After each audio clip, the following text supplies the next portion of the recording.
తెలుగు సినిమాని world wide గా famous చేసి ఇండియన్ సినిమాలో ఇప్పటి వరకు ఎవ్వరూ బ్రేక్ చేయలేని కలెక్షన్ల రికార్డులు సృష్టించి ఫేస్ ఆఫ్ ది ఇండియన్ సినిమాగా ఇప్పటి వరకు ఉన్న రాజమౌళిని ఎవరైనా రీచ్ అవుతారా అన్న ఆలోచన కూడా రాలేదు ఇప్పటి వరకు. అయితే రీచ్ అవ్వడం కాదు, ఏకంగా మరో రాజమౌళి అనేలా రికార్డులు సెట్ చేస్తున్నారు నాగాశ్విన్. మరి నాగి రాజమౌళిని రీప్లేస్ చేస్తాడా? గ్రాండియర్ కా బాప్, రికార్డుల కేర్ ఆఫ్ అడ్రస్, రీచింగ్ లో తోప్, ప్రమోషన్స్ లో పీక్స్, ఇలా రాజమౌళికి రకరకాల బ్రాండింగ్స్ ఉన్నాయి.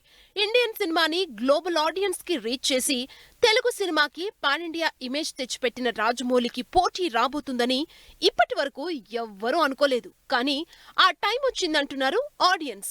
రాజమౌళిని రీప్లేస్ చెయ్యకపోయినా నెక్స్ట్ రాజమౌళి అనిపించుకుంటున్నాడు నాగశ్విన్. ఒక్క సినిమా చేయాలంటే మినిమం 3 సంవత్సరాలు టైం తీసుకుంటారు.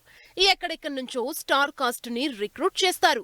నెవర్ సీన్ లొకేషన్స్ లో షూట్ చేస్తారు. అసలు అందరికీ అందని స్క్రిప్ట్, స్క్రీన్ ప్లేతో ఆడియన్స్ ని మెస్మరైజ్ చేస్తారు. విజువల్ గ్రాండియర్, గ్రాఫిక్స్ తో జనాల్ని సర్ప్రైజ్ చేస్తారు. ఒకప్పుడు ఇవన్నీ రాజమౌళికి మాత్రమే సొంతం. ఇప్పుడు నాగశ్విన్ కూడా అదే బాటలో వెళ్తున్నాడు. 600 కోట్ల budget, all over India star cast. నిజానికి ఇప్పటి వరకు ఇంత పెద్ద స్టార్ కాస్ట్ తో ఇండియన్ సినిమా రిలీజ్ కాలేదు. దాదాపు 3 ఏళ్ల shooting, Hollywood range visuals, specially sequels. ఇలా కల్కితో ఆడియన్స్ కి సరికొత్త ఫీల్ ఇచ్చారు నాగశ్విన్. బాహుబలితో 2000 కోట్ల కలెక్షన్ సాధించిన RRR తో హాలీవుడ్ ని సైతం ఇంప్రెస్ చేసి ఆస్కార్ అవార్డు అందుకున్న రాజమౌళికే సొంతం. అయితే కల్కితో ఓవర్సీస్ లో రికార్డ్ కలెక్షన్లతో పాటు బాలీవుడ్ లో సరికొత్త కలెక్షన్ల రికార్డులు సెట్ చేసిన క్రెడిట్ నాగశ్విన్ కిస్తున్నారు ఫ్యాన్స్.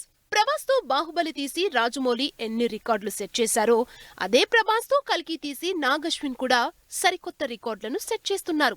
కల్కితో మరో ప్రపంచాన్ని సృష్టించి నెవర్ బిఫోర్ స్టోరీని ఆడియన్స్ ముందుంచి 800 కోట్లకు పైగా కలెక్షన్లతో బాక్స్ ఆఫీస్ ని కల్కితో రూల్ చేస్తున్నాడు నాగి. అందుకే నాగశ్విన్ మరో రాజమౌళి అంటూ సోషల్ మీడియాలో ట్రెండ్ చేస్తున్నారు. మరి ముందు ముందు నాగి ఇంకెన్ని ఇంట్రెస్టింగ్ మూవీస్ చేస్తారో, కల్కి పార్ట్ 2లో ఇంకెన్ని అద్భుతాలు చూపిస్తారో అని వెయిట్ చేస్తున్నారు ఆడియన్స్.